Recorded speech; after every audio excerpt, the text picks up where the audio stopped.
Había un famoso ministro del Señor que cuando estaba con sus discípulos los enviaba a predicar la palabra y le decía: vayan y prediquen la palabra del Señor, y si necesitan, hablen. Si es necesario, hablen. Y el Señor ha puesto en mi corazón un mensaje para pastores y líderes que ya están activos en el ministerio. Y lo he titulado: líder que vive lo que enseña es líder eficaz en la enseñanza. Porque resulta que nosotros, los ministros del Señor, tenemos la tentación, la tendencia, a veces el hábito malo, yo considero que un mal hábito, de estar siempre buscando qué enseñar, pero no estamos buscando qué vivir. Y ahí hay un vacío en nuestro liderazgo.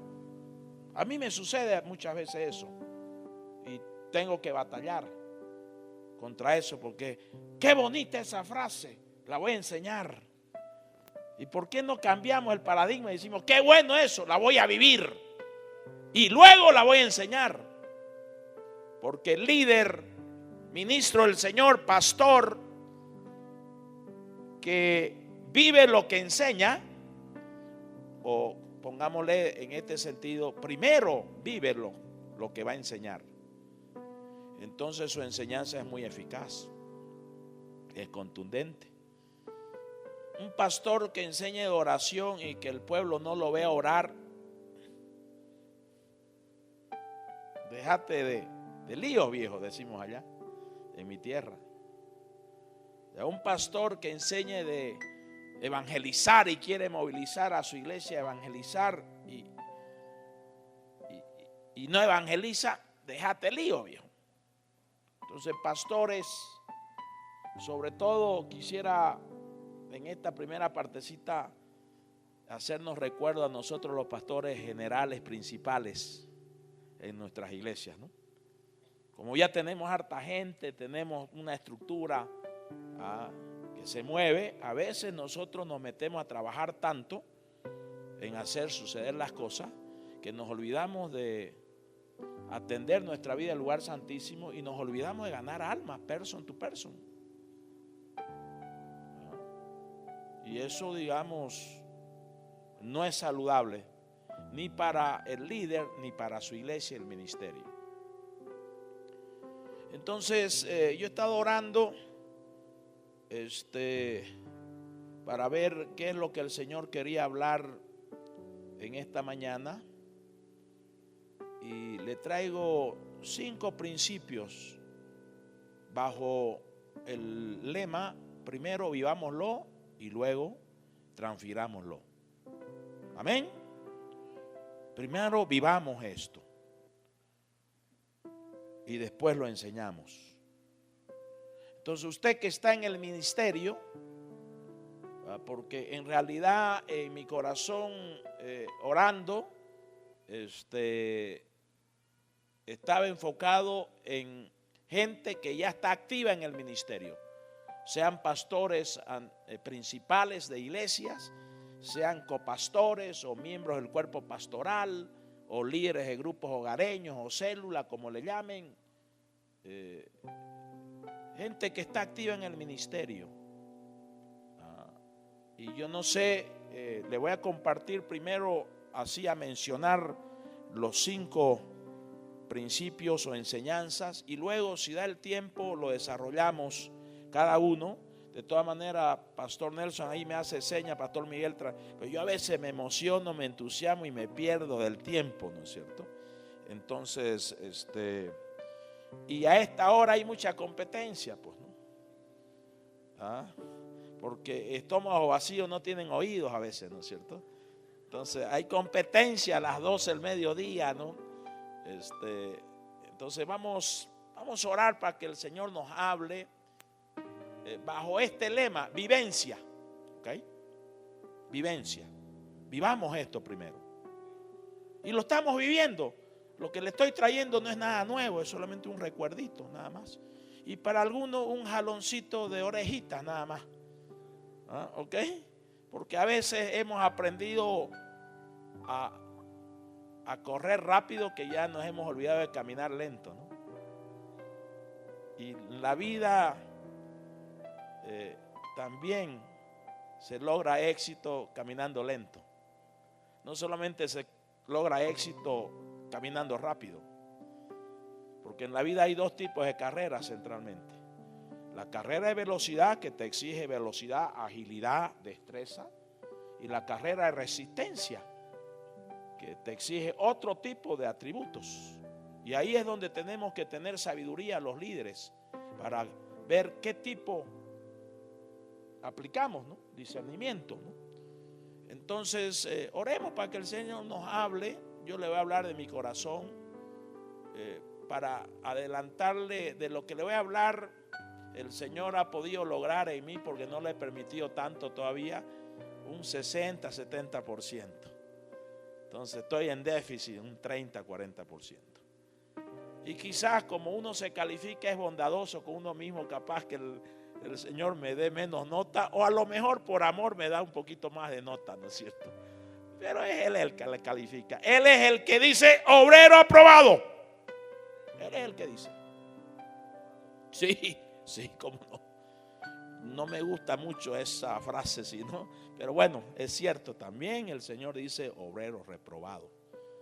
Vamos a orar. Padre, Señor, queremos decirte que necesitamos que tu Santo Espíritu nos ponga hambre, sed de comer, de beber tu palabra, y sobre todo aplicarla en nuestra vida personal, aplicarla en nuestra vida familiar, aplicarla en nuestra vida laboral, ministerial. Señor, no permita que nos pasemos estudiando la Biblia y poco practicando, Dios. Eso te deja mal parado a ti, Dios. Eso es mal testimonio, Dios. Más bien, Señor, hoy te pedimos que cada vez que estudiemos la palabra, cada vez que nos enseñen la palabra, cada vez que nos prediquen, más bien eso nos impulse a ser cada día más hacedores de tu palabra, Dios. Fieles profesantes de tu palabra, fieles practicantes de tu palabra. Y Padre del cielo, Jesús amado, Espíritu Santo, te pedimos que tú nos conviertas en terreno fértil, tierra fértil, para que al echar tus semillas en nosotros se produzca una cosecha al 30, al 60, al 100 por uno, únicamente para tu gloria, Dios, y para tu honra. Señor, ayúdanos a entender tu palabra, a descubrir los tesoros que hay en tu palabra, a descubrir las riquezas que hay en tu palabra, y sobre todo ayúdanos, impúlsanos y danos el poder de poder practicar tu palabra día a día, minuto a minuto, hora a hora, semana a semana, mes a mes, año tras año, y que nosotros terminemos bien la carrera y que podamos decir como el apóstol Pablo: he terminado la carrera, he peleado y he guardado la fe, he guardado el testimonio. Señor, que lo que recibamos lo apliquemos todos los días de nuestra vida, Señor. Y que seamos fuertes, no solamente en el hablar, sino principalmente en el vivir, en el actuar, Dios. Gracias, Espíritu Santo, ayúdanos y exhórtanos, corrígenos, desafíanos, aliéntanos, motívanos a lograr lo que tú tienes planificado con cada uno de nosotros, Dios, y con nuestras iglesias. Gracias, gracias, porque sabemos que tu palabra no cae vacía, Dios. Gracias, gracias, porque es así, y eso es verdad, Dios. Y yo hoy decido, en el poder de Dios, en el poder del Espíritu Santo, que la palabra de Dios no caiga vacía en mi vida. Gracias, bendito eres por los siglos de los siglos. Amén, amén, amén, amén. Quiero dejarle 5 enseñanzas. bajo el lema vivir y enseñar. Ese es el lema de hoy, ese es el tema de hoy, vivir y enseñar. Primero vivir, luego enseñar. Y esto se aplica también en nuestras casas. Aquellos que somos padres, papás, mamás, esto se aplica para nuestra casa. Porque sabe usted que tu primer ministerio no es en tu iglesia, ¿no? Es tu casa. Por si acaso, los casados, su primer ministerio no es el pastorado. Pastores, tu primer ministerio no es el pastorado. No te descentres. Tu primer ministerio es tu matrimonio en primer lugar. Y tu segundo ministerio son tus hijos y tu descendencia. Porque el Señor quiere que dejes una descendencia lista para que Él la use. Y ese es un rol muy importante, ¿no? Entonces esto que vamos a compartir ayuda mucho también para que lo apliquemos. Y aquellos solteros, por favor no se marginen de esta plática, porque mañana se van a casar y si ya están mejor preparados que nosotros, le va a ir mejor que nosotros, pues. Así que prepárense, solteros, con estos principios para cuando les toque ya tener un matrimonio, levantar un hogar, ustedes pueden aplicar 5 principios que creo que son fundamentales, estructurales en la vida del Hijo de Dios, de la hija de Dios. Primer principio: vivir y enseñar vida e intimidad con Dios. Un solo altar hay que enseñar. Intimidad con Dios es sinónimo de un solo altar, y eso voy a explicar ahora. Principio número 2. Ahora quiero decirle, antes que me olvide, aquí está el flash memory o el pendrive que le llaman. Este es del pastor Ángel. Ya le grabé las 6 prédicas que enseñé. Ahí están. Claro, yo lo doy las gratis y el pastor las vende, dice. Está bien, ¿no es cierto? Él se lleva el dinero y yo me llevo la bendición. Amén. No hay problema. Entonces, ahí le piden a la iglesia, cualquier pastor líder que quiera meterse en esas prédicas y usarla, quitarle, aumentarle, usted úsela como el Señor le guíe. ¿Cómo? Que no la vendan en los semáforos, dice. Y es más, no me gusta hacer eso, pero lo tengo que hacer por un error que yo cometí. El material que traje para la venta, yo calculé al dólar del mes pasado que estuve acá y había bajado considerablemente, así que está un poquito carito. Así que me arrepentí anoche de mi error y se va a dar el material 2 por 1. 2 por 1. 2 libros por el precio de 30,000, 2 CDs, videos por el precio de 20,000. 2 por 1. A aquellos que quieran llevarse ese material. ¿Ok? Bueno, segundo principio. Primer principio es vivir y enseñar vida de intimidad con Dios. Un solo altar hay que enseñar. Hay que vivir un solo altar y hay que enseñar un solo altar. 2, vivir y enseñar la vida de amor. Eso es fundamental. 3, vivir y enseñar la vida de fe. Es importante esto y luego voy a desarrollar. 4, vivir y enseñar la vida de poder y de gracia. Esto es importante, aprender a vivir la vida de poder, la vida de gracia y luego enseñar a otros. Y 5, vivir y enseñar vida fructífera. Estos son los 5 principios que quisiera traspasarte. El primer principio quisiera desarrollarlo: vivir y enseñar vida e intimidad con Dios, un solo altar. Aquí hay algo que me ha hablado fuerte el Señor en este último tiempo. En Isaías 55, 8 y 9, famoso pasaje, usted lo conoce, dice: porque mis pensamientos no son los de ustedes, ni mis caminos son los míos, ni sus caminos son los míos, afirma el Señor. Mis caminos y mis pensamientos son más altos que los de ustedes, más altos que los cielos sobre la tierra.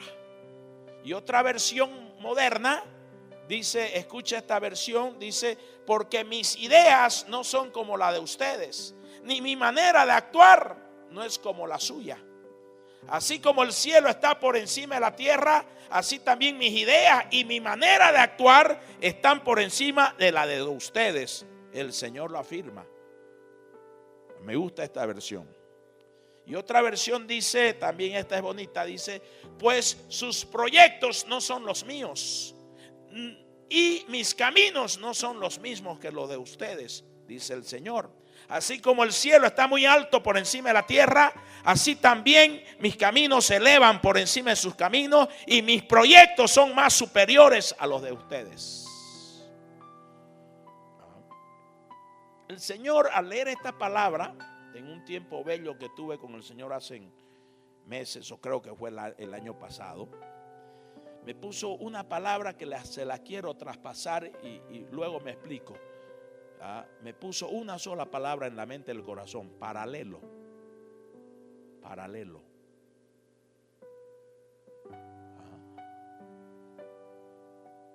Y yo me puse ahí a pensar y me puse a orar, y al rato me lo explicó el Señor. Hay una porción de la palabra que a mí me ha ayudado mucho en mi vida últimamente, que dice que cuando Jesús está a solas con sus discípulos, le explica todo. Eso me ha ayudado muchísimo. Por eso es que lucho mucho, al igual que usted, al estar a solas con Jesús tiempo suficiente para Él. Tiene que ser el tiempo suficiente para Él, porque Él sabe cuánto tú necesitas estar con Él. Vos no sabes. Vos no sabes cuánto tiempo necesitas estar con Jesús. Entonces, estando a solas con Jesús, dice que Él explica a sus discípulos todo. Él me explicó paralelo y me dice: Raúl, cuídate de que tu vida, tu mente, tu corazón esté en paralelo, porque una vida en paralelo siempre trae pugna, siempre hay competencia, compite. Me explico. El Señor en este pasaje: mi pensamiento, y hace un paralelo con tus pensamientos y mis pensamientos. Oye, a mí me choqueó, me movió. El Señor dice: mis proyectos y tus proyectos. Hay un paralelo ahí, viejo. El Señor dice: mis ideas y tus ideas. Hay un paralelo. O sea, puede existir un paralelo en tu vida, amado siervo, sierva del Señor. Mis pensamientos, mis deseos, mis anhelos, mis caminos, mis impulsos, mis emociones, mis actitudes, mis sueños, mis motivaciones, mis intereses, mi cultura, mi mentalidad, mis gustos, mis placeres pueden estar en paralelo con Dios. Y Dios no quiere que hayan paralelo, porque si hay paralelo, hay dos altares. Hay dos altares. Y ahí hay serios problemas en ese ministro, en esa ministra, con dos altares, y puede seguir predicando y puede seguir creciendo su iglesia y su ministerio, porque no todo crece a causa del Señor, también crece a causa de la habilidad, la destreza del líder, por si acaso. Así que no espiritualicemos el crecimiento, el éxito. Lo que tenemos es que dejar que el Señor escudriñe el éxito que está sucediendo, para que Él lo apruebe o lo repruebe. Entonces te encargo esto, cristiano. Ahora, ¿cuál es la enseñanza acá? Todo debe estar sujeto a Cristo para que no haya un paralelo. ¿Ok? O sea, recuerden ese pasaje muy lindo, hermoso, que lo aplicamos y debemos aplicarlo con más razón y con más ímpetu y con más dedicación, llevando todo pensamiento cautivo a la obediencia en Cristo Jesús. Entonces, si tú practicas eso de verdad, en realidad no va a haber paralelo. Por lo tanto, no van a haber dos altares. Ahora me explico un poquito más. ¿Qué quiere decir dos altares, señores? Dos altares quiere decir dos ideas en pugna. Dos altares quiere decir dos planes, dos voces, dos consejos. Dos altares quiere decir dos caminos. Y obviamente en el fondo, ya lo compartí con los pastores, dos altares quiere decir idolatría.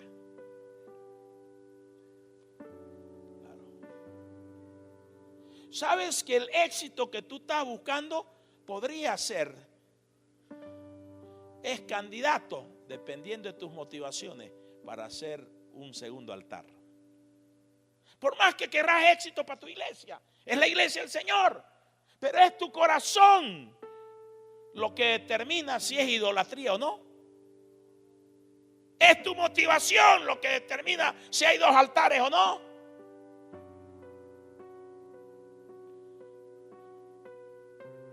Por si acaso se comete idolatría con cosas buenas. Tus hijos pueden ser idolatría.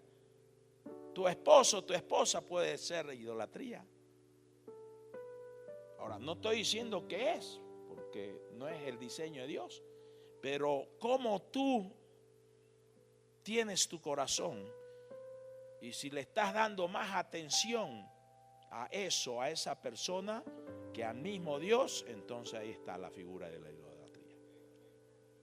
Ahí está la figura. Sin querer, con buenas intenciones. Yo te quiero desafiar, líder, pastor, a que ores para que el Señor te revise si no hay idolatría en tu vida. Tú vas a decir, pero yo no soy católico. No, los católicos tienen idolatría obvia. Los evangélicos tenemos idolatría inconsciente, no nos damos cuenta. Y hay que hacer esto, es un menester. Entonces, ¿cuál es la solución a esto? Tranquilo, esto el Señor lo resuelve, como decimos, de taquito, ¿no? El Señor es magistral, de taquito se resuelve las cosas. Para Él es sencillo esto. Lo único que el Señor, para solucionar esto, depende de vos, depende de mí, nada más. Que vos tengas un corazón sincero, transparente, y que esa sinceridad te lleve a reconocer, nada más. Y ese reconocimiento te impulsa a confesar verídicamente y arrepentirte y pedir perdón. Y el Señor de taquito ya lo hizo, aunque no tanto de taquito, sino con clavos y con sangre, ¿no es cierto? Sí. Ya lo hizo el Señor. Entonces, ¿qué resuelve esto para que no hayan dos altares? La aplicación vivencial de Gálatas 2:20. Todos lo sabemos, todos lo hemos predicado, pero hay que vivirlo día a día, minuto a minuto. He sido crucificado con Cristo y ya no vivo yo, sino Cristo vive en mí. Y lo que ahora vivo en el cuerpo, lo vivo por la fe en el Hijo de Dios, quien me amó y se dio por mí. Amén. El famoso teólogo del siglo pasado, Tozer, miren lo que escribió. A mí me gustó esto. A lo mejor le puede impactar a usted como a mí me impactó y me ha desafiado. Dice: el crucificado con Cristo primeramente no mira hacia atrás, en segundo lugar no vuelve atrás, y en tercer lugar ya no posee planes propios para el futuro. Lo leo de vuelta por si ha sido muy rápido profundo, ¿no? Porque esto es profundo. Aquí hay tres cosas. El crucificado con Cristo primeramente no mira atrás, en segundo lugar no vuelve atrás, y en tercer lugar ya no posee planes propios para el futuro. Todo es de Cristo, todo es para Él, porque tú y yo fuimos creados para Él, viejo. Y eso tenemos que practicarlo día a día. Ahora, ¿por qué te estoy enseñando y te estoy traspasando este tema? Porque esto, digamos, me habló fuerte el Señor. Esto que viene es la clave de toda esta enseñanza. Dios te necesita con un solo altar para que tu vida integral sea un altar muy fuerte y para que Él te use para reparar y levantar el altar de otros. Ahora déjame explicarte esto. Pastores, líderes, lo más importante no es ganar almas. Lo más importante es reparar y restaurar la vida e intimidad de Dios de los cristianos, porque ahí nace todo ya. Así que, pastor, no termines tanto por hacer crecer, que hay que crecer. Yo estoy en esa onda. Hay que hacer todo lo que te entregue y te confíe Dios, hay que hacerlo crecer. Pero no vos, viejo. Se aplica a Gálatas 2:20, ¿no? Ya no vos. Ya no vos. ¿Sino quién? Cristo en mí. Cristo en mí. Entonces, te quiero hacer recuerdo de una lección muy interesante. Luego la puedes estudiar. Por el tiempo estoy desarrollando rápido esto. El caso de Elías, que tenía un altar personal muy fuerte, y que esto lo habilita a Elías para reparar y el altar del pueblo, porque el altar del pueblo estaba destruido, porque habían varios altares. Y la misión de Elías en ese contexto no era hacer milagros, no era matar profetas. Esa no era la misión central. Era volverlo al pueblo a Dios. ¿Y cómo se va a volver al pueblo a Dios? Reparándole el altar. A veces nosotros los pastores nos herniamos para que oren, para que vuelvan al Señor, y no le reparamos el altar, viejo. ¿Saben por qué? Porque nuestro altar no está fuerte.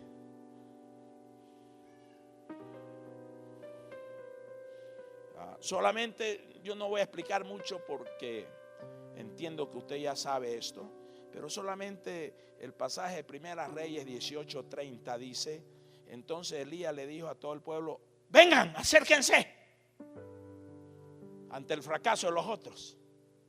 Y miren lo que dice la palabra: como el altar del Señor estaba en ruinas, Elías lo reparó, y lo reparó porque su altar personal era fuerte. Tenía la autoridad. Pastor, líder, no te olvides de reparar el altar de otros, pero primero tenés que tener tu altar fuerte. A veces nosotros los pastores parecemos estudiantes de kinder. Yo el primero, metemos la pata, viejo. Perdón, y no, porque metemos la pata a los pastores nosotros. Yo paro pidiendo perdón a mi iglesia, viejo, porque a veces meto la pata. Estamos ahí sacándola a la gente a ganar almas, a lo uno, a lo otro, y está saliendo la gente con el altar en ruinas. Porque el pastor no tiene la visión de Elías, que lo primero que vio fue el altar en ruinas. Ni siquiera oró, ni siquiera adoró Elías. Lo primero que hizo fue ver. Claro, porque tenía el hacha bien fila. ¿Se acuerdan, pastores? Había afilado el hacha. Cortaba bien, ¿no? Lo primero que vio Elías fue el altar. Y todavía, guiado por el Espíritu Santo, lo hizo más difícil todo. Espectacular. Bueno, mejor ni me inspiro en esto, porque ahí nos quedamos. Y son 5 principios y vamos apenas al primero. Sé que vamos a hacer. Entonces, señores, cuidémonos, líderes de grupos, líderes de célula, líderes de ministerio, pastores. No cometamos este error infantil, pero lo cometemos de vez en cuando. Tenemos que arrepentirnos, dejarnos enseñar por el Señor. Estamos enseñando a orar, estamos enseñando a alabar, estamos enseñando a adorar, estamos enseñando a ganar almas, y el pueblo tiene el altar en ruinas. Cuidemos eso. Por este problema es que en todas las iglesias del mundo hay mucho servicio carnal. Por gente que sirve al Señor con el altar dañado, arruinado. Hay mucho servicio, sabor a churrasco. buenas intenciones del hermanito, de la hermanita, quiere servir y es puntual y tiene hábitos de excelencia, pero tiene su altar en ruina porque todo el día se pelea con su esposo, con su esposa y lo maldice. Tiene su altar en ruinas.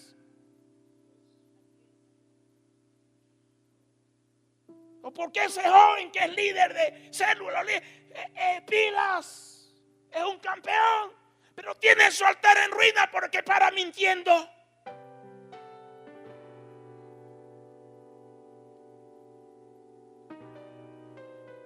Y claro, como la palabra no cae vacía, aún con altar en ruina, ¿no es cierto? Ajá. Ahí está el engaño, ¿no? Estoy bien porque me va bien. Ahí está el engaño. Entonces, la aplicación práctica en nuestras vidas, hermanos, ¿qué es un altar? Para que nosotros nos metamos esto. Un altar es un lugar de ofrendas y sacrificios. Un altar es un lugar de entrega, rendición y consagración.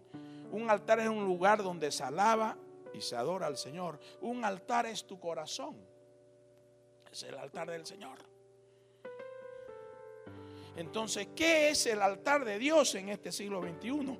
Mi vida rendida y consagrada a Dios. Mi vida que la ofrezco a Dios como sacrificio vivo y ofrenda agradable. Mi vida en permanente alabanza y adoración y en santidad. Ese es el altar. Cuida tu altar.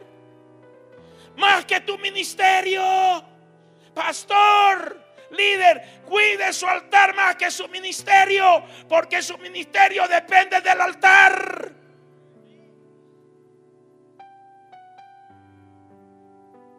El ministerio de Elías dependió de su altar personal. Entonces le dejo enseñanzas acá prácticas. Para que sucedan los milagros como estilo de vida, hay que primero reparar el altar. ¿Okay? Repara tu altar. Otra enseñanza: para que venga el avivamiento en tu vida, primero repara el altar. Repara el altar. Y la enseñanza central en este primer principio: Dios está buscando siervos y siervas con un altar bien firme y bien fuerte para enviarlos a reparar como Elías el altar de Dios. El Señor dice que tú eres reparador de portillos.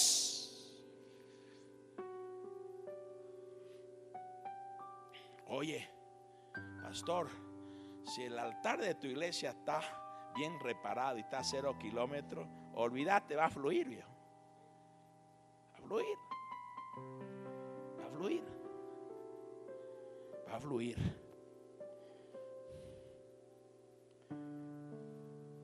A ver, tenga 2 minutos a solas con el Señor. Cierre sus ojos y hable con el Señor según lo que se ha hablado hoy. A ver, tenga 2 minutos.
Padre del cielo, Jesús amado, Espíritu Santo, hoy vemos con claridad que necesitamos reaprender la humillación espiritual, Dios.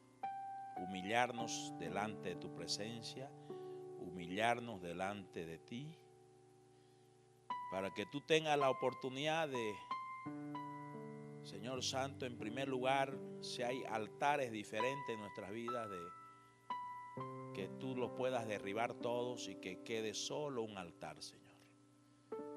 Y Señor, hoy te pedimos que por medio de tu Santo Espíritu tú nos muestres nuestras vidas por dentro y por fuera, nuestra vida consciente y nuestra vida inconsciente. Si hay otros altares, si hay paralelos en nuestra vida, Dios. Y trata con nosotros, Señor, porque sin lugar a dudas, Señor, en nuestro entendimiento espiritual, nadie de nosotros aquí presente queremos tener un paralelo. Nadie de nosotros aquí presente queremos tener 2 o 3 o 4 altares, Dios. Para nada, Dios. Por eso te pedimos que tú nos revises y nos ministres y trates a fondo con cada uno de nosotros, Dios.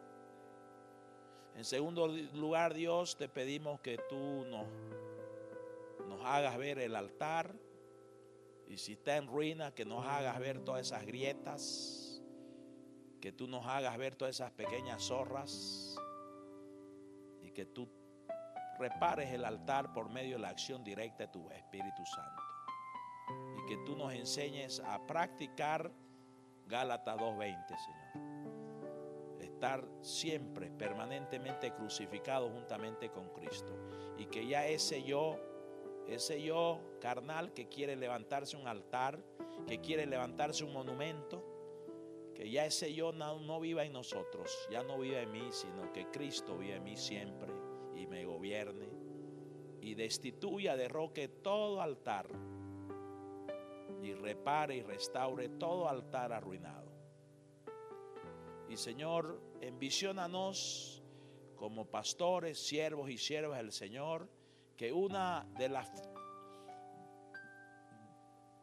las funciones más importantes en el ministerio pastoral es reparar el altar del pueblo, levantar el altar del pueblo, que sea fuerte, que sea vigoroso.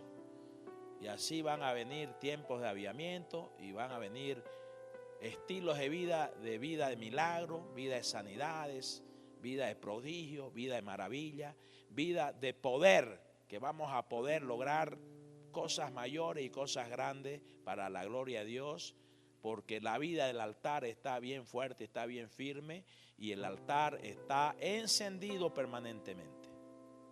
Señor, perdónanos como ministros, porque muchos de nuestros discípulos tienen el altar, y está el altar, pero el altar no está encendido, no está en fuego, Dios.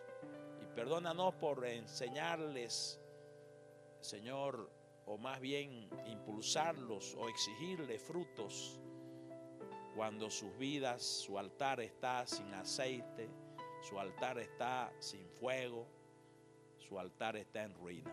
Oh Señor, perdónanos, Señor, por esos errores que cometemos, Dios. Y ayúdanos, Señor, a cuidar el altar del pueblo. Ayúdanos a cuidar el altar de los líderes. Ayúdanos a cuidar el altar de la persona. Ayúdanos a cuidar el altar familiar. Ayúdanos a cuidar el altar de la iglesia, Dios. Gracias, Señor. Que lo apliquemos y que lo tengamos en mente todos los días de nuestra vida, Señor. Gracias. Gracias, Jesús. Amén. Amén.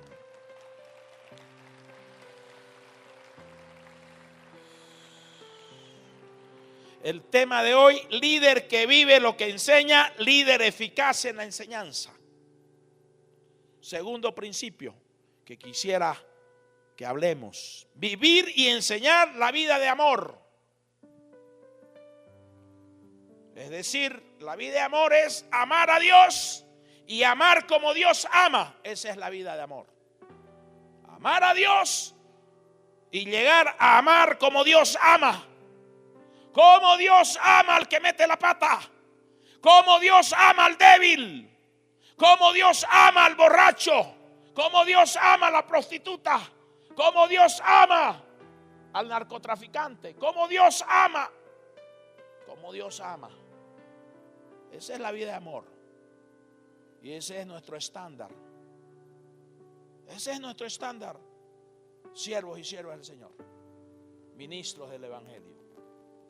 Amarlo a Dios, cumpliendo el primer mandamiento con todo nuestro enfoque. Un solo altar. El amor demanda solo un altar. El primer tema es la clave para todo, por si acaso. Primer tema que hemos visto. Y llegar a amar como Dios ama. Yo le lanzo algunos pasajes rápidos por el tiempo para que usted ya luego lo lea con calma. Josué 23:11. Hagan pues todo lo que está de su parte para amar al Señor su Dios. Hagan ustedes todo lo que esté de su parte para amar al Señor su Dios. Josué 23:11. Marcos 12:30. Y amarás al Señor tu Dios con todo tu corazón y con toda tu alma y con toda tu mente y con todas tus fuerzas. Este es el primer mandamiento. Amar. Y amar significa relacionamiento.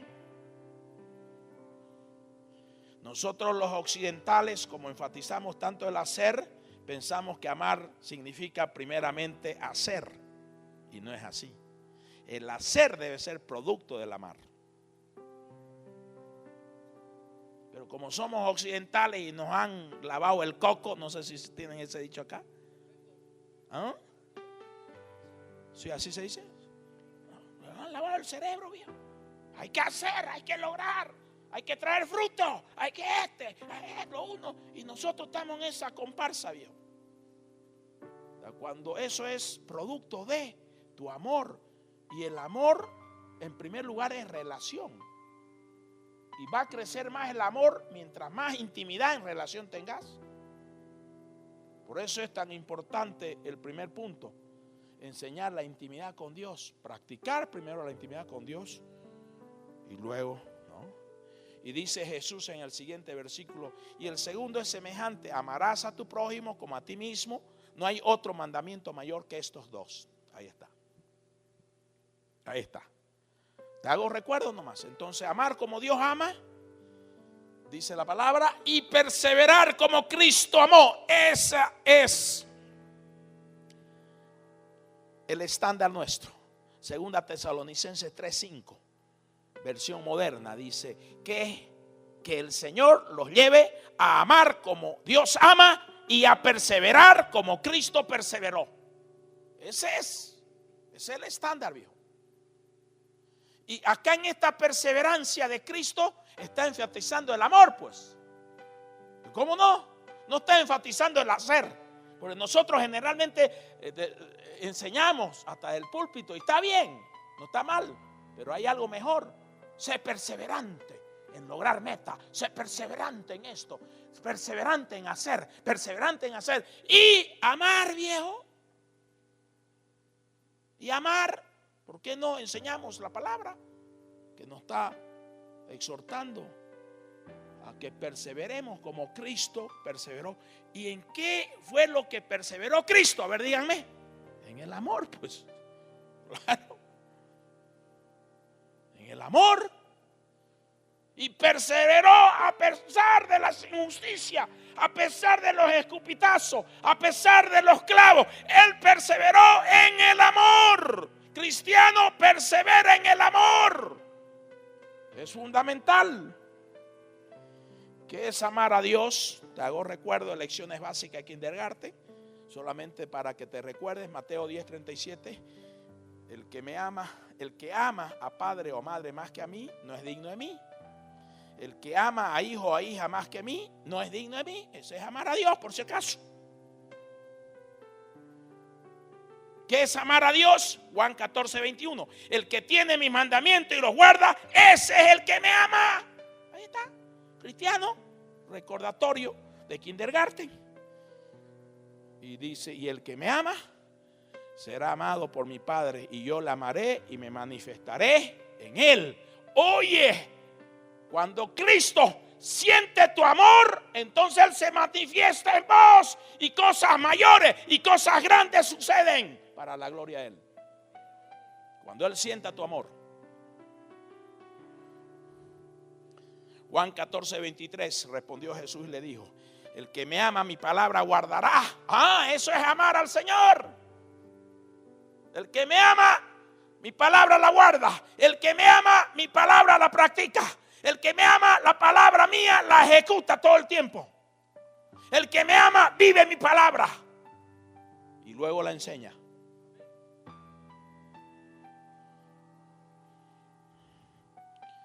El engaño nuestro es que queremos enseñar primero y luego pretendemos vivirla, y no nos da resultado mucho esa fórmula, ¿no? Ay, Señor, el Señor sí nos ama.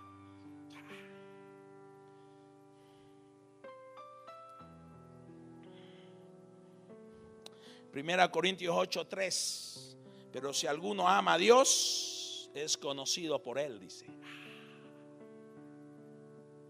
O sea, que Dios te conoce por el amor que tú le tienes a Él. Sí. Segunda Corintios 9:7, la segunda parte de este versículo. Porque Dios ama al dador alegre. Primera Juan 4:7. Amados, amémonos los unos a los otros, porque el amor es de Dios. Todo aquel que ama es nacido de Dios y conoce a Dios. O sea que para amar hay que conocerlo a Dios. Intimidad primero, siempre intimidad, viejo.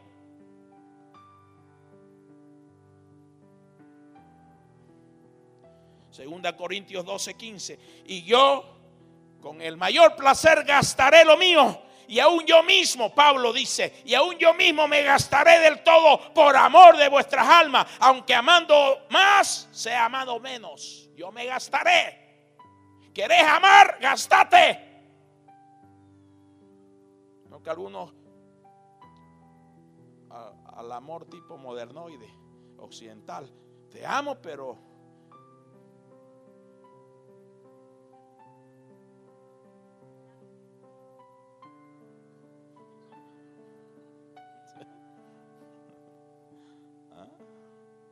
acá dice que el que ama, Pablo enseña, el que verdaderamente ama se gasta.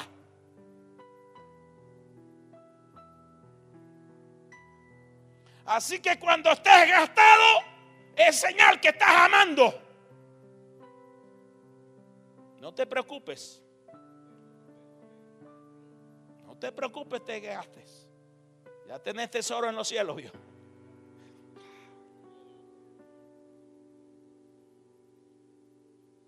El problema es que nosotros modernoides nos ha enseñado esta sociedad moderna, y nosotros a veces los cristianoides consumimos esas cositas. A veces consumimos esas cosas. ¿Ya? El que ama va a recibir un Cancún espiritual. No es así, señores. Ahora sí, el que se gasta amando, ya verá el fruto de su aflicción y quedará satisfecho, dice la palabra. Eso sí. Sí. Eso sí. Así que mamá, sigue amando a ese hijo inmaduro. Esposa, sigue amando a ese esposo inmaduro que todavía le falta que crecer. Y es lentoide y se está tomando ya 10 años y le faltan 20 años más todavía. Porque es lentoide. No porque Cristo quiera que sea así. Él es nomás lentoide para aprender, para madurar. Hay seres queridos que son bien lentoides. Y el Señor usa esa lentitud para probarnos si verdaderamente amamos.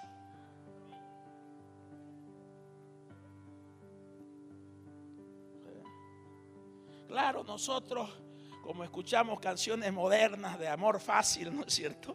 A veces eso entra y consumimos, viejo. Y eso nos distorsiona la percepción correcta del amor de Dios. Que dicho de paso, no ames con tu amor, ama con el amor de Dios. Ahí es la diferencia ya. Aprende a amar con el amor de Dios. Porque si tú estás amando con tu amor, te vas a herniar, viejo. Te vas a fundir.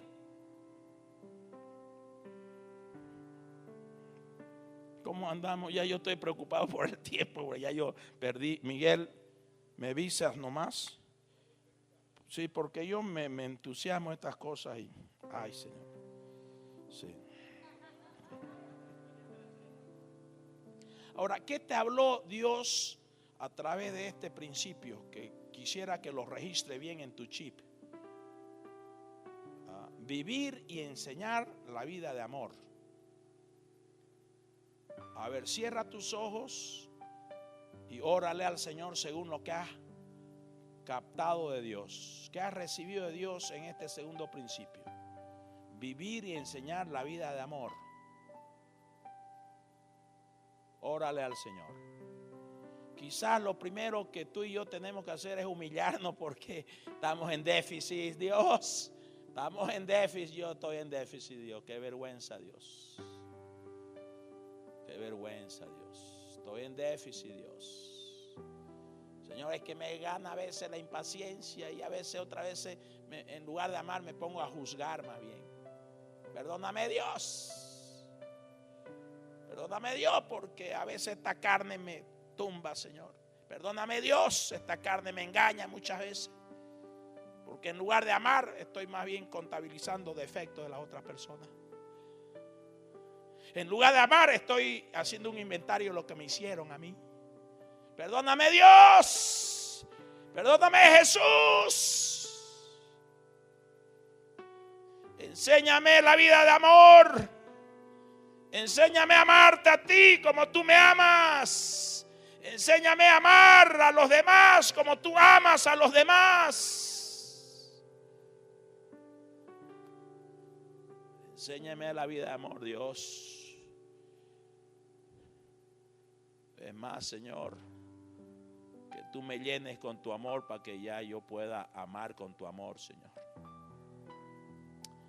Perdóname, Señor, porque he estado intentando mucho amar con mi amor, que es imperfecto, Dios.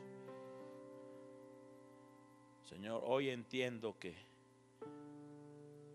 un tema estratégico cada día es llenarme de ti, de tu amor, que tú me llenes con tu amor, que tú me llenes con tu amor, porque en ese amor viene el poder de borrar multitud de pecados, de faltas. Y en ese amor viene toneladas de paciencia, toneladas de misericordia, toneladas de clemencia. Lléname de tu amor, Dios, para que yo aprenda a vivir lleno de tu amor. Y ya no de mi amor, sino de tu amor, Señor. Perdóname, Señor, porque he estado dando lo mío y no he estado dando lo tuyo, Dios. Perdóname, Dios. Perdóname, Dios, porque me he chispoteado de tiempo en tiempo, Señor. Me he dejado llevar por la inconducta de otros y caí en esa cancha y no practiqué el amor. Perdóname, Dios. Porque me cansé de amar, porque he estado viviendo en mi amor y no en tu amor, Dios. Señor, corrígenos de por vida, Dios. Y que nosotros aprendamos en primer lugar a vivir la vida de amor y en segundo lugar a cuidar al pueblo, a cuidar a los líderes, a cuidar a los discípulos en su vida de amor. Que sea exuberante su vida de amor. Que nuestra vida de todos sea exuberante y así verán a Cristo en nosotros. Eso es lo que más precisa, Señor, este mundo. Que vean en nosotros a Cristo y el amor de Cristo. Señor, corrígenos en todo lo que tú tienes que corregirnos, Dios. Gracias porque tú eres muy paciente con nosotros. Y gracias por darnos más oportunidades todavía aún, Señor. Señor, aceléranos un poco en la maduración, que maduremos más en estos temas, Dios. Señor, si está en tus manos, Señor, acelera los procesos, Señor, para que nosotros maduremos lo más rápido posible, porque la madurez que tú provoques en nosotros va a traer beneficios al mundo. Va a traer beneficios a esta ciudad, a esta nación. Va a traer beneficios a mi familia, a mi lugar de trabajo. Señor, acelera el proceso de madurar en amor. El amor tuyo, Señor, que esté en nosotros. Gracias, Señor. Gracias Jesús, gracias Espíritu Santo. Amén. Amén.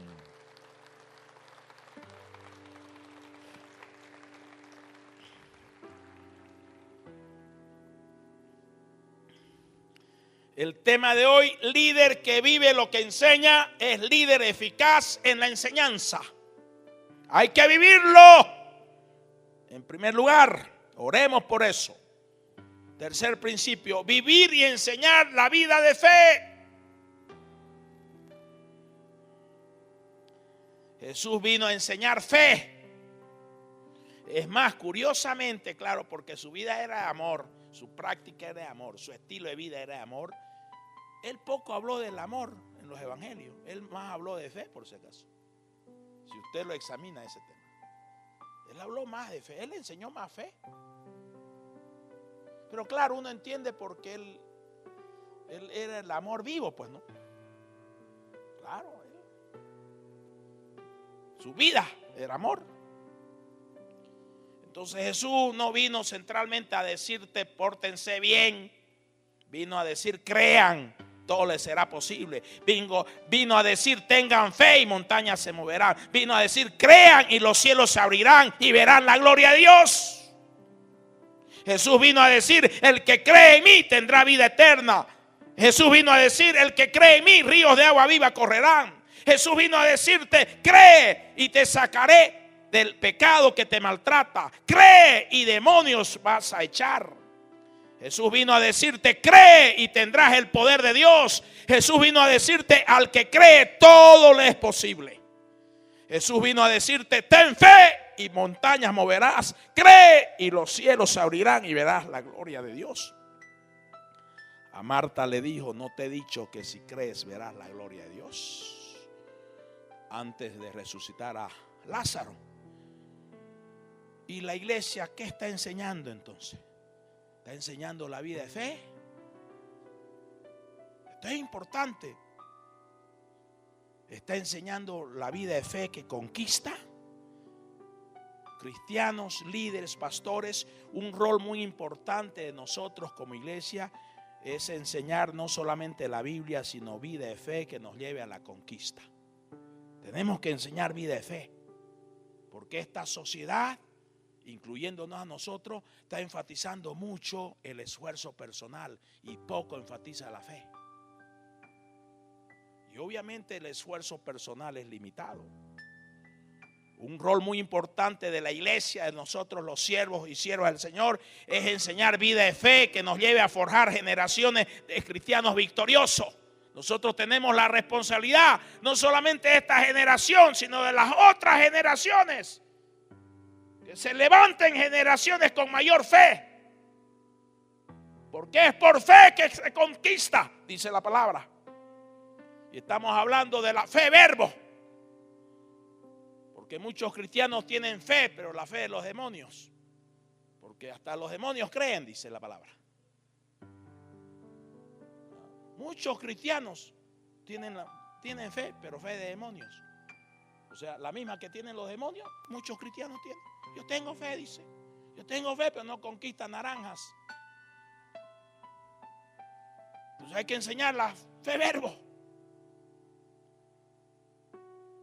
Dice que esta historia a mí siempre me ha llamado la atención. Me acuerda de la diferencia de la fe de los demonios y la fe verbo. Que un malabarista en el siglo pasado convocó a la ciudad de Nueva York en un mes de publicidad que iba a poner un cable de un rascacielos a otro rascacielos y lo iba a atravesar. Esta historia es conocida, seguramente algunos de ustedes las conocen, pero para aquellos que no la conocen. Y como hubo convocatoria a través de la radio, a través de los periódicos, se llenó el sitio. Y ese día, este trapecista, ¿o qué le llaman? ¿Sí? Le digo, ¿creen ustedes que yo puedo cruzar? Sí, creemos. ¡Bravo! ¡Hurra! Y cruzó. Y terminó de cruzar, creo que eran unos 80 metros, no sé cuántos metros eran, largo. Aplauso, ¡hurra, bravo! Y al rato allá al otro lado apareció, ¿no es cierto?, con una carretilla. ¿Carretilla se dice acá? Sí. Dice: ¿creen ustedes que yo y esta carretilla vamos a cruzar? Sí, creemos. ¡Hurra, bravo! ¡Vamos! Y lo alentaban. Y cruzó con la carretilla. Se quedó un ratito ahí, llegó, descansó un rato y después dijo: quiero probar si verdaderamente creen ustedes. ¿Creen ustedes? ¡Creemos! ¡Creemos! ¡Hurra, bravo! Bueno, vamos a ver si creen. ¿Creen que yo puedo cruzar con alguien en esta carretilla? ¡Sí, creemos! Necesito un voluntario que venga. Nadie vino.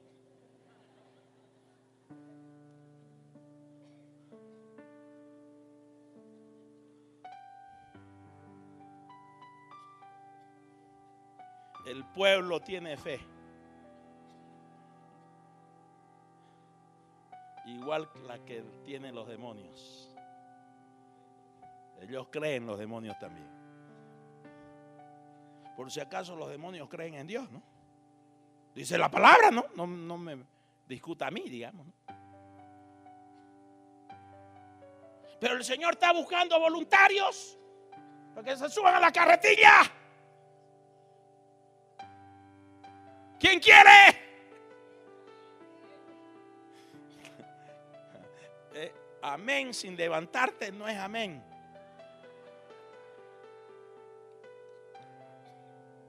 Amén sin actuar no es amén. Es solamente un cliché.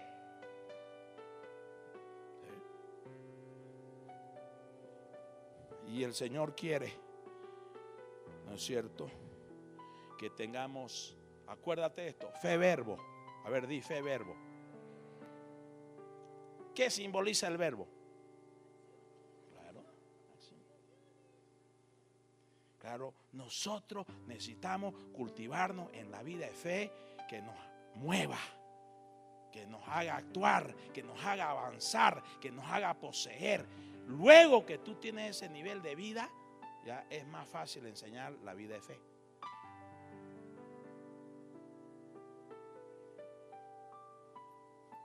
Porque hay respaldo. Predicadores del evangelio, no solamente se necesita el respaldo de Dios para su palabra, se necesita el respaldo de tu vida para la palabra de Dios. Predicadores, no caigamos en teoría solamente. Sabemos que Dios respalda su palabra, pero lo que la gente está esperando, que tú respaldes la palabra de Dios con tu propia vida, vida de fe, y empezar en esa gimnasia, viejo.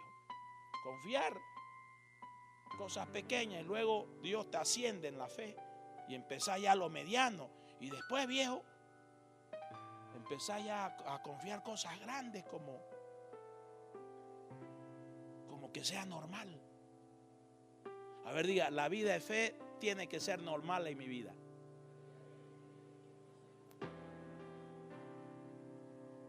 Pero no puedes tener una vida de fe si lo primero que dices es: ¿será? ¿Cómo será? ¿Cómo vas a tener una vida de fe si, como alguien dijo, cómo vas a poder tener una vida de fe si lo primero es que dudas? Y el que duda termina dudando su fe y creyendo sus dudas. Ese es el problema. Y el problema muchas veces es nuestra calculadora en el cerebro. Todo lo procesamos en el cerebro, viejo. A ver, cierra tus ojos. A ver qué te dice el Señor sobre este principio contundente. Y creo que lo primero que tendríamos que decirle al Señor: Señor, perdóname porque más he sido de la escuela del esfuerzo personal que de la fe. Perdóname, Dios, porque creo que he sido más de la escuela de la vista que de la fe. Perdóname, Dios, porque muchas veces he vivido por vista y no he vivido por fe. Perdóname, Dios, porque muchas veces he vivido por esfuerzo personal y no por fe en ti, fe en tu persona, fe en tu poder, fe en tu promesa. Perdóname, Dios, porque muchas veces le hice más caso a mi miedo que a mi fe. Perdóname, Dios, porque muchas veces más le hice caso a la duda que a mi fe en ti, Dios, a la promesa que tú me diste. Perdóname, Dios. Y hoy vengo a pedirte perdón, a pedirte limpieza y que tú limpies mi vida de fe y me la restaures completamente y que haya restitución, Dios, para que tú me lances como hombre, como mujer de fe y que sucedan conquistas mayores, conquistas grandes para tu gloria, Dios. Señor, enséñame la fe como estilo de vida normal. Enséñame a creer en milagros como algo normal, Dios. Ayúdame, Dios, a entender que más se logra por fe que por esfuerzo personal. Y Señor, hoy te quiero pedir perdón también porque te he puesto muchos límites, Dios. Yo te he limitado a ti, Señor, con mi mente, con mi forma de pensar. Te he limitado a ti, Dios, con mi forma de procesar la información, razonar mucho. Te he limitado, Dios, porque miro mucho. Por vista te he limitado mucho, Dios. Perdóname, Dios, porque yo soy el que te he limitado. Hoy te pido perdón y hoy te pido que tú rompas todo límite que te estorba a ti para tu fluir de cosas milagrosas, Dios. Señor, sana mi vida de fe, restaura mi vida de fe, restituye, trae restitución, Señor. Muchas cosas me dejé robar por el enemigo, Señor. Tráeme restitución, Dios. Gracias, Señor. Invítame a creer firmemente en ti, Señor. Invítame, Señor, a hablar por fe. Invítame a caminar por fe. Invítame a avanzar por fe. Invítame a conquistar por fe. Invítame a poseer la tierra por fe. Invítame a levantar el botín y disfrutarlo por fe. Señor, cambia este cerebrito que tengo, Dios. Cámbialo, Dios, y llénalo de fe. Lléname de fe. Espíritu Santo, activa fe verbo en nosotros. Activa fe verbo, Dios. Activa fe verbo, Dios. Y nunca más seremos igual. En el nombre de Cristo Jesús. Amén, amén, amén.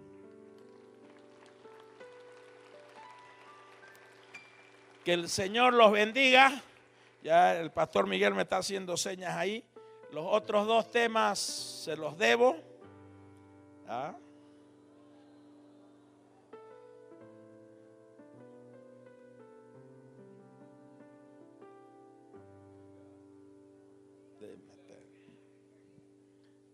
Bueno.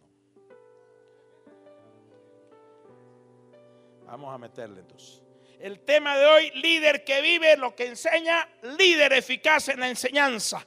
Cuarto principio, vivir y enseñar vida de poder y de gracia. Aquí este tema también es muy clave. Yo confieso que estoy en pañales en esto, aprendiendo como un alumno de kindergarten. ¿Kindergarten se dice acá? O jardín de infantes, no sé. ¿Sí? Nidito. ¿Sí? ¿Jardín? Sí. Salmo 105:4. Esto es clave para tu intimidad con Dios. Esto es clave. Dice, buscad a Jehová y su poder. Hay que buscar no solamente la persona de Dios, hay que buscar el poder de Dios. Prácticamente hay que buscar las 4P. Las 4P. Busca las 4P. Busca, primer P, la persona de Dios. Segunda P, la palabra de Dios. Tercer P, la presencia de Dios. Cuarta P, el poder de Dios. Busca. Es combo completo esto, viejo. Esto es combo completo. Que tu intimidad sea combo completo. Busca las 4P. Busca la persona de Dios. Busca la palabra de Dios, busca la presencia de Dios y busca el poder de Dios. Dice el Salmo: buscad a Jehová y su poder, buscad siempre su rostro, su persona. Ahora yo les voy a hablar de un tema a la luz del apóstol Pablo, que nos va a enseñar muchísimo, un recordatorio también. Esto usted lo sabe, pero es recordatorio. Filipenses 3:10. Filipenses 3:10. Quiero conocerlo a Él y el poder de su resurrección quiero conocer, dice. O sea, él no solamente quería conocer la persona de Cristo, él quería conocer el poder de Cristo también. Y ahí es donde a algunos nos falta el combo completo. Nos metemos a conocerlo a Cristo, también hay que conocer el poder de la resurrección que lo levantó a Él. Y dice la palabra que ese mismo poder está en nosotros. Varias traducciones modernas, se las leo rápidamente. Pablo dice: quiero experimentar el poder que se manifestó en su resurrección. Pablo dice en otra versión: quiero conocerlo, quiero probar el poder de su resurrección, quiero probar el poder de Cristo. Ese era Pablo, viejo.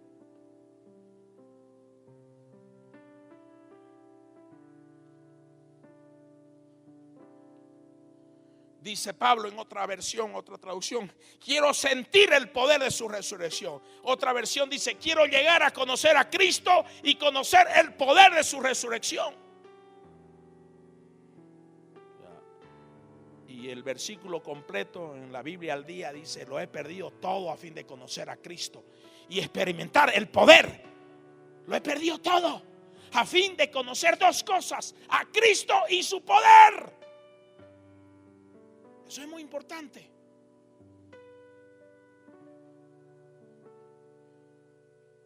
Y dice Romanos 8:11, dice: y si el espíritu de aquel que levantó de los muertos a Jesús está en vosotros, miren, el espíritu de poder. Porque dice la palabra que Dios nos ha dado espíritu de poder. ¿Y para qué te dio espíritu de poder? Para que puedas. Yo tengo una definición más pragmática del poder, menos eclesiástica. Porque a mi juicio lo eclesiástico lo reduce el poder en solamente sanidades, dones carismáticos, nada más. No, el poder de Dios es para que vos podás, pues, viejo. Para que vos podás con vos, con tu aburrimiento, con tu indisciplina, con tu desorden, con esas mentiras vas a poder. Con el poder de Dios lo vas a poder vencer. Para eso es el poder, viejo. No solamente para sanar, no solamente. Y está bien eso, tenemos que aspirar a eso. Pero hay algunos siervos de Dios que tienen el poder para sanar, para todo, pero después no pueden con ellos mismos. Y a los 20 años de ministerio caen como hojas en otoño. Porque no pueden con sus debilidades, pero tienen muy desarrollados los dones carismáticos. Yo le llamo el poder carismático. Soy arbitrario en mis definiciones, ¿no es cierto? Yo defino el poder carismático y el poder pragmático. Confieso que más me atrae el poder pragmático. También el otro, obviamente. El poder pragmático, el poder Dios te lo da para que puedas salir de eso. El poder el Señor te lo da para que puedas avanzar, aunque tengas una piedra en el zapato. El poder el Señor te lo da para que puedas lograr. El poder del Señor te lo da para que puedas hacerlo. Para eso es el poder. Y el apóstol Pablo sí que fue entendido en esto. Fue muy entendido en esto. Él y el rey David, ¿no? Muy entendido en esto. Sabían para qué era el poder, viejo. No lo reducían al ámbito eclesiástico nomás. Oye, yo conozco empresarios que pueden mucho levantar millones de dólares, viejo. Tienen poder. Han conocido, estos empresarios cristianos han conocido el poder de Dios para hacer millones de dólares y servir al Señor así.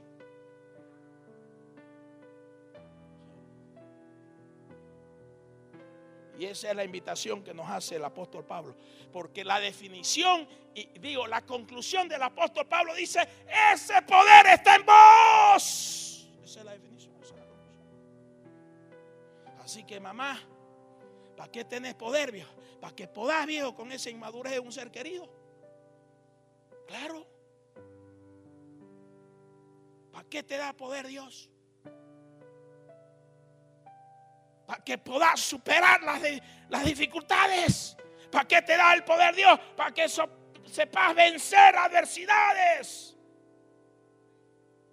¿Para qué te da poder el Señor? Para que te puedas levantar y salir airoso y triunfar para la gloria de Dios.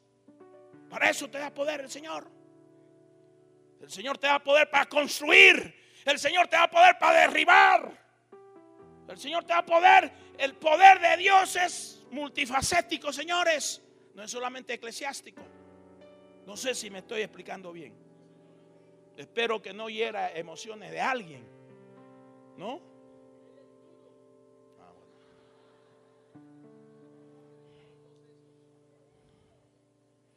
Entonces, esto me gusta recordarle, cristiano. Lo dice la palabra del Señor. El espíritu de aquel que levantó de los muertos a Jesús está en ustedes. Sí. A ver, diga: está el poder en mí. Ahora, ¿sabe por qué no se ha desarrollado? Porque usted no tiene la aspiración del apóstol Pablo. Dice: quiero conocer ese poder a fondo.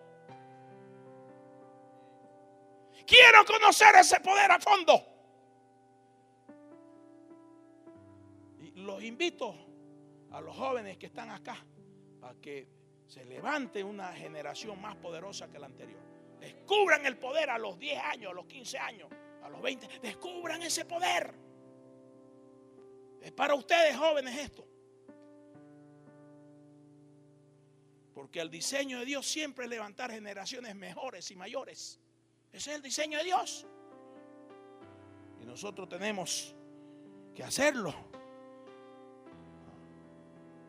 A ver, cierre sus ojos. ¿Qué es lo que le ha dicho el Señor?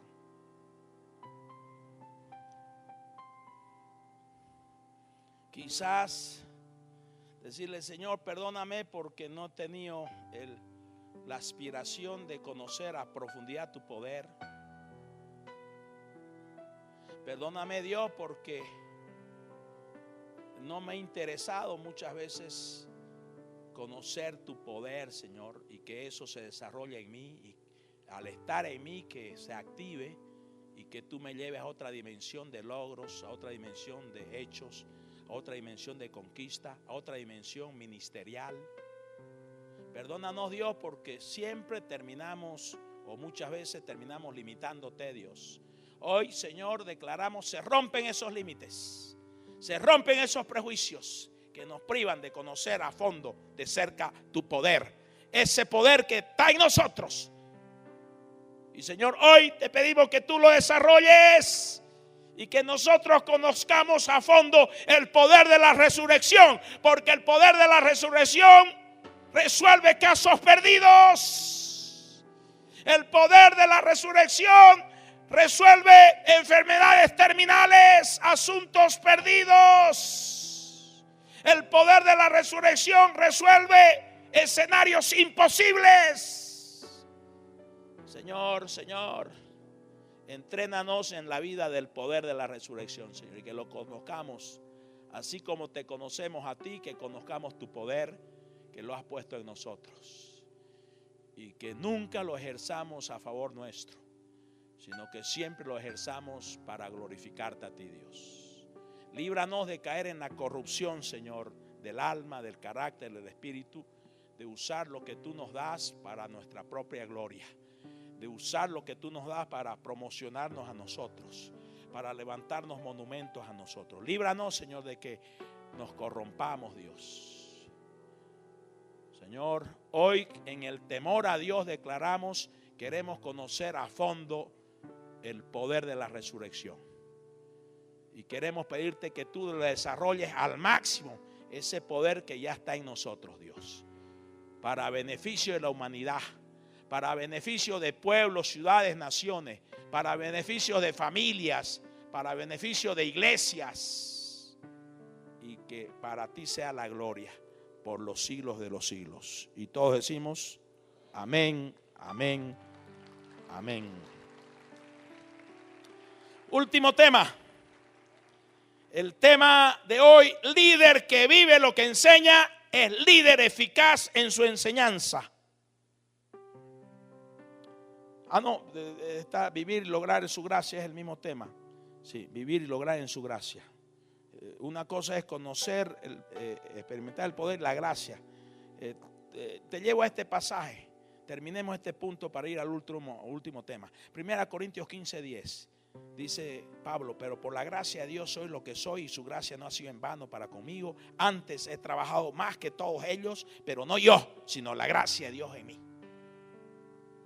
Hay 3 conceptos de Pablo que quisiera que tome nota y los registre en su corazón. Primer concepto: pero por la gracia de Dios soy lo que soy. Estoy donde estoy. Llegué donde estoy. Donde llegué por la gracia de Dios. La gracia de Dios es favor inmerecido. Cristiano, salte de la escuela del mundo, la meritocracia. Vos no estás en esa escuela. Vos estás en la escuela de la gracia.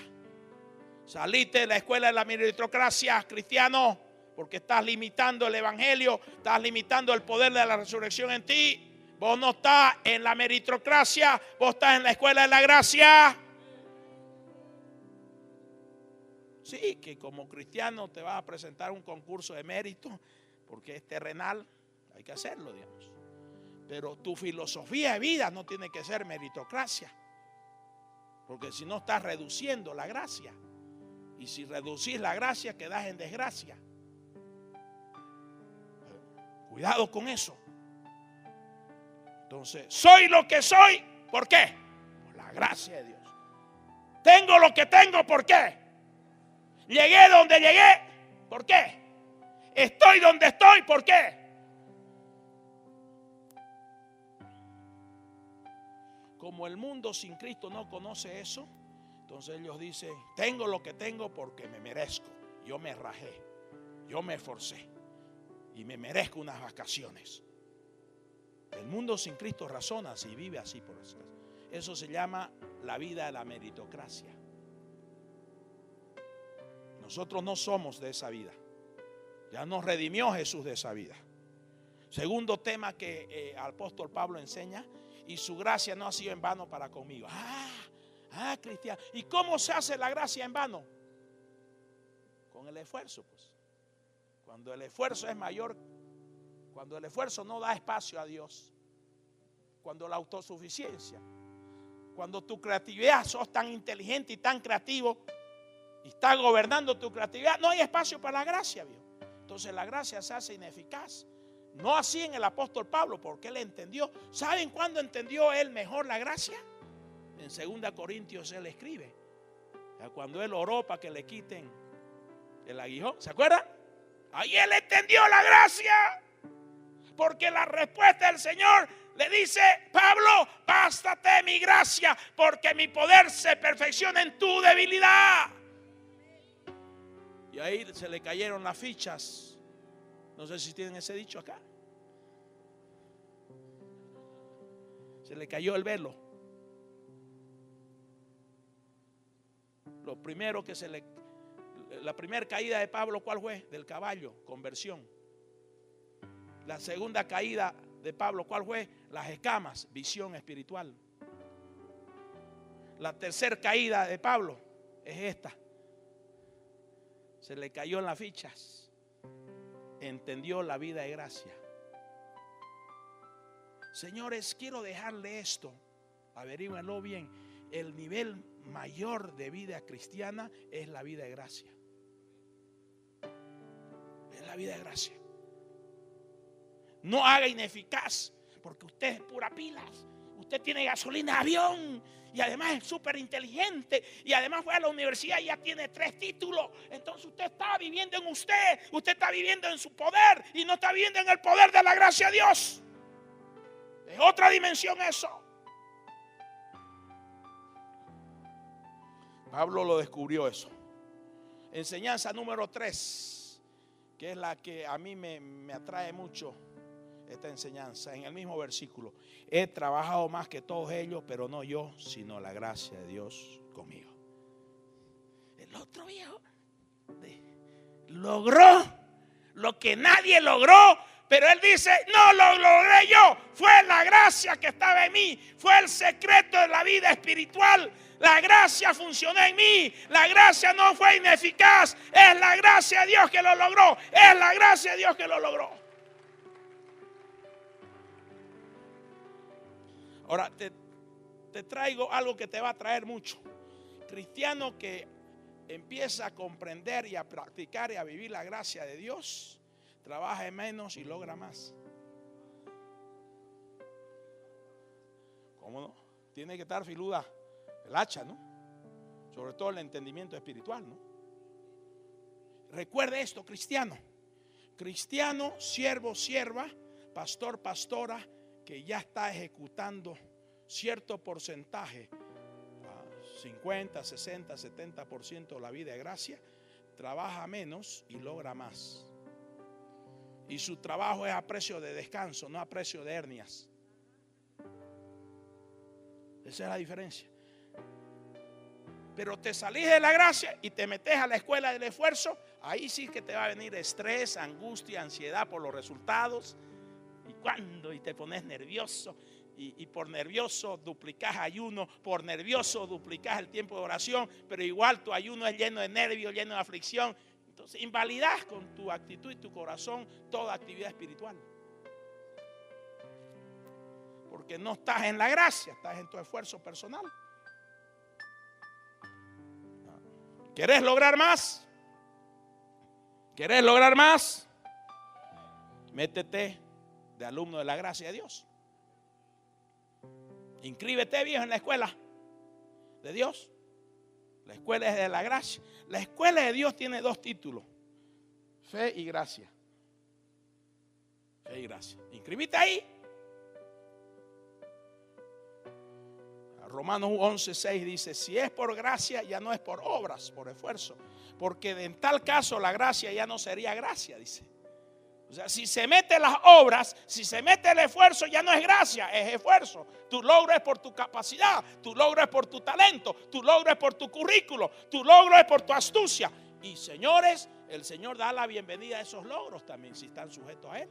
Pero Él sabe y quiere enseñarnos que hay otros logros mayores y a menor costo. Los logros de la gracia de Dios son mayores y más bajo costo. Los otros tienen alto costo. Gálatas 5:4 dice: aquellos que de entre ustedes que tratan de ser justificados por la ley han roto con Cristo y han caído de la gracia. Cuidado que nosotros estemos en esa escuela. A ver, cierre sus ojos. Y a ver, empieza a orar. ¿Qué le ha hablado el Señor sobre este punto importantísimo también, que es la gracia de Dios?